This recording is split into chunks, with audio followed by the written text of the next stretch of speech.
votre pronostic vital qui est engagé, donc vous revenez tout de suite, vous allez prévenir votre employeur que vous ne viendrez pas aujourd'hui. Et donc il m'a expliqué, voilà, c'est une forme de cancer,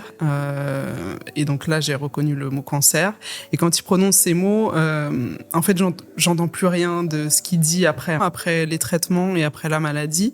J'ai entrepris en fait un cheminement qui est la reconquête de ma féminité, la reconquête me réapproprier mon identité, ma nouvelle identité aussi et ma nouvelle vie, tu vois, pour vraiment redémarrer en fait à zéro. En fait, je peux servir à tellement de personnes, je peux aider tellement de personnes et ça serait vraiment un rêve de pouvoir donner de l'espoir à des femmes qui vivent les mêmes choses que moi j'ai vécues et leur dire vous en faites pas, vous allez pouvoir survivre et puis après la maladie, votre vie elle peut ressembler à ça et en fait être un peu porteuse d'espoir parce que moi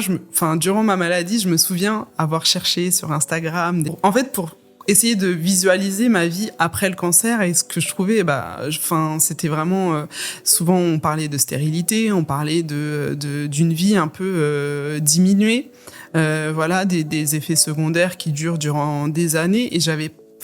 pas de modèle ni d'exemple de femmes qui s'en sont sorties avec une leucémie et qui arrivent à vivre une vie convenable et à réaliser leurs rêves.